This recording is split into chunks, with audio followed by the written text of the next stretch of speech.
बात माहिर कानून हाफिज एहसान अहमद ने ज्वाइन किया। सर बहुत शुक्रिया बोल को वक्त देने के लिए। कैसे देख रहे हैं इस ताज़ा सूरत हाल को? पेशावर हाई कोर्ट का फैसला बहाल कर दिया गया है। तमाम तर जो पहला फैसला था अब वही हो गया है। हुकूमत 2-3 मेजॉरिटी से दोबारा पावर में आ गई है, बल्कि और ज़्यादा पावर मिल गया है।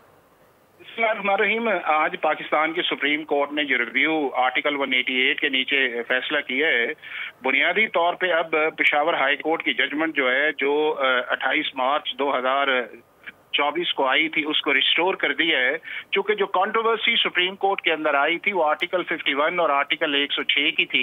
और जो पाकिस्तान की सुप्रीम कोर्ट ने 8/5 से फैसला किया, शॉर्ट ऑर्डर 12 जुलाई 2024 का, या उसके बाद जो फैसला किया 23 सितंबर 2024 का, उसके अंदर पाकिस्तान की सुप्रीम कोर्ट ने एक कॉन्स्टिट्यूशनल ओवररीच भी किया, कॉन्स्टिट्यूशनल डेविएशन भी किया, और उसके अंदर पाकिस्तान की सुप्रीम कोर्ट ने अपनी जो अथॉरिटी या जुरिस्डिक्शन आर्टिकल 172 थी उसको एक्सीड किया 175(2) के नीचे जाके, और एक ऐसा फैसला किया जो आर्टिकल 17(2) की बुनियाद के ऊपर किया,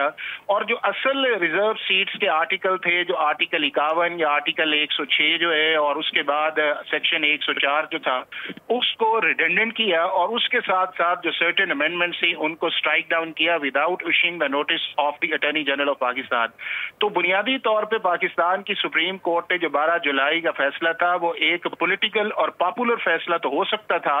लेकिन वो कॉन्स्टिट्यूशनल स्कीम के अंदर उसकी कोई गुंजाइश नहीं थी, क्योंकि कॉन्स्टिट्यूशन बड़ा वाज़ेह है कि सिर्फ वही पॉलिटिकल पार्टी रिजर्व सीट्स के लिए एंटाइटल है अगर उसने इलेक्शन कमीशन ऑफ पाकिस्तान का गया हुआ सिंबल जो है, जो रूल 94 के है, उसके नीचे इलेक्शन लड़ा हो, उसकी कोई एक सीट असेंबली के अंदर मौजूद हो, और इंडिपेंडेंट कैंडिडेट्स चाहे नेशनल असेंबली या प्रोविंशियल असेंबलीज के हैं उनको 3 दिन के अंदर अंदर ज्वाइन कर सकें। अब मैं समझता हूं कि यहाँ पे बहुत बड़ा एक फेलियर पाकिस्तान तहरीक इंसाफ का पॉलिटिकल और लीगल फेलियर आया, कि पता उन्हें था कि आर्टिकल 51 के नीचे सिर्फ वही पॉलिटिकल पार्टी है जिसने इलेक्शन भी लड़ा और सीट्स भी हों, और उन्होंने SIC को ज्वाइन किया। SIC ने ना इलेक्शन लड़ा, ना रिजर्व सीट्स की लिस्ट थी, और ना ही उनकी असेंबली के अंदर प्रेजेंस थी, और फिर उस चीज को इलेक्शन कमीशन के अंदर भी डिफेंड किया गया, और इन्हीं के लॉयर्स जो थे वो SIC की तरफ से आते थे, इसी चीज को पेशावर हाई कोर्ट में डिफेंड किया गया, और यही चीज सुप्रीम कोर्ट ऑफ पाकिस्तान के अंदर कहेगी, और SIC को 13 मेंबर्स ने फर्स्ट जजमेंट के अंदर कहा कि ये एंटाइटल नहीं है। और उसके बाद जो गुंजाइश बनती थी कि अपने आप को इम्प्लीडमेंट के तौर पे लेके आते या कोई रास्ता लीगल निकालते, आज तक की डेट के अंदर सुप्रीम कोर्ट ऑफ पाकिस्तान के अंदर कोई भी PTI ने अपनी इम्प्लीडमेंट की एप्लीकेशन या प्रेयर नहीं की थी कि हमें उन रिजर्व सीट्स को देखा जाए। तो मैं ये समझता हूं कि आज जो फैसला आपके सामने आया है, 7/5 से एक फैसला आया है, उसके अंदर पाकिस्तान की सुप्रीम कोर्ट ने वही एक अपनी प्रैक्टिस को लेके आए हैं कि जो पिछले 1.5-2 साल से है, कि जिसके अंदर आर्टिकल 62(1)(f) का फैसला जो परमानेंट डिस्क्वालिफिकेशन का था, जिसके अंदर कोई गुंजाइश सुप्रीम कोर्ट के अंदर नहीं थी कि किसी शख्स को परमानेंट डिस्क्वालीफाई करते, उसको सुप्रीम कोर्ट ने रिव्यू के अंदर रिवर्स किया। उसके बाद आर्टिकल 63(a) का फैसला किया, जिसके अंदर वोट के साथ डिस्क्वालीफाई था, उसको सुप्रीम कोर्ट ने रिवर्स किया। फिर प्रैक्टिस एंड प्रोसीजर के ऊपर जो था एक प्रोस्पेक्टिव ऑर्डर किया गया, उसको पाकिस्तान की सुप्रीम कोर्ट ने 10/5 से किया। फिर नैब अमेंडमेंट्स पे आया, उसको सुप्रीम कोर्ट ऑफ पाकिस्तान ने 5-0 से जो है अपील के अंदर डिसमिस किया। तो अब भी मैं समझता हूं कि सुप्रीम कोर्ट ने जो आपका फैसला किया है वो एक कॉन्स्टिट्यूशनल लिमिट्स के अंदर रह के किया है, और उन्होंने इस चीज को रियलाइज किया है कि हमारा काम कॉन्स्टिट्यूशनल स्कीम को डेविएट करना नहीं है, हमारा काम कॉन्स्टिट्यूशन लिखना नहीं है, हमारा काम कॉन्स्टिट्यूशन को इंटरप्रिटेशन करने का है। और मैं ये समझता हूं कि ये सारी चीजें जो है वो आज उन्होंने उसको कंसीडर किया है, कंसीडर करके एक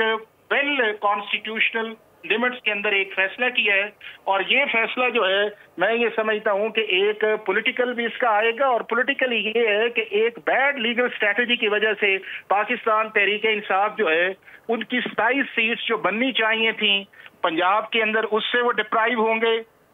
KPK के अंदर 26 सीट से, सिंध के अंदर 2 से, और नेशनल असेंबली के अंदर 23 विमेन है और 2 इनकी रिजर्व सीट्स हैं। اور یہ ملبہ سارے کا سارا جو تھا وہ ڈالا جا رہا تھا صرف اور صرف سپریم کورٹ کے اوپر کہ جی سپریم کورٹ جو ہے وہ ہمیں پولیٹیکل جسٹس دے یا الیکٹرل جسٹس دے، لیکن اس پولیٹیکل یا الیکٹرل جسٹس کے پیچھے جو تھا کوئی کانسٹیٹیوشنل بیکنگ نہیں تھی، اور 17 اس کے اوپر جو آپ کے سامنے ہیئرنگ آئی تھی کسی ایک ہیئرنگ کے اندر بھی ایسا جواب نہیں آیا تھا، بلکہ ایک ہاسٹیلٹی اپنائی گئی تھی سپریم کورٹ کے بینچ کے خلاف کہ جی ہم جو ہے یہاں پہ جو ہے ہم یہاں نہیں ملے گا تو کہیں اور ہوگا۔ تو میں یہ سمجھتا ہوں کہ جب آپ انصاف بھی لینے جاتے ہیں، جب عدالت میں بھی جاتے ہیں تو ایک عدالت کا ایک ڈیکورم ہوتا ہے، عدالت کی عزت ہوتی ہے، عدالت کو آپ جواب دیں۔ اگر جواب نہیں ہے اور صرف آپ یہ کہیں کہ جی ہم آئے اور ہمیں ریلیف دیں، اور پھر بھی آپ اپنے آپ کو امپلیٹمنٹ نہیں کرتے، ایک درخواست بھی نہیں آئی، تو میں یہ سمجھتا ہوں کہ جو سپریم کورٹ آف پاکستان نے اپنی ارلیئر ججمنٹ کے اندر جو تھا،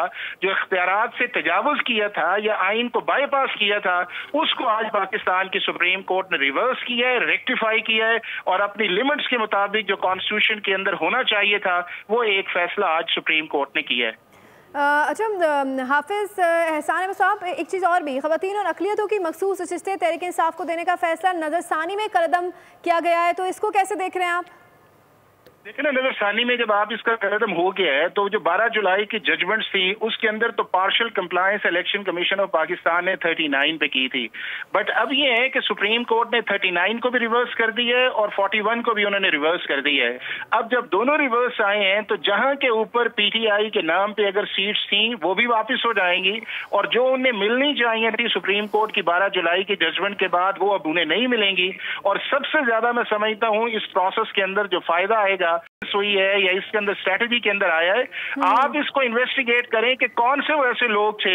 جنہوں نے یہ کہا کہ پی ٹی آئی کے بیک کینڈیڈیٹ کو ایس آئی سی میں جانا چاہیے، یا اس کے بعد یہ ہے کہ ان کو اسمبلی کے اندر جو ہے 3 دن کے اندر ڈکلریشن دینا چاہیے، اور وہ جو ڈکلریشن ہیں اس کو پھر آپ جو ہے کوئی بھی ایم این اے یا ایم پی اے جو ہے وہ سپریم کورٹ آف پاکستان کے اندر اس نے یہ نہیں آ کے کہا کہ جی ہم پی ٹی آئی کے ہیں اور ہمارے ساتھ یہ زیادتی آئی ہے۔ تو میرا یہ خیال یہ ہے کہ چونکہ صرف ایس آئی سی کو سپورٹ کرنا تھا اور کانسٹیٹیوشن کی کلیئر پروویژنز کے ہوتے ہوئے پی ٹی آئی انٹائٹل نہیں تھی، تو جو سپریم کورٹ نے پہلی ججمنٹ میں کیا اس کو آج انہوں نے ریورس کیا ہے۔ اور میں یہ سمجھتا ہوں کہ اس کا امپیکٹ ایک اور بھی آئے گا کہ پاکستان کی سپریم کورٹ جو ہے وہ اب یہ سمجھتی اس چیز کے اندر ہے کہ ہمیں آئین اور قانون کے اندر رہ کے فیصلے کرنے چاہیے۔ ٹھیک ہے،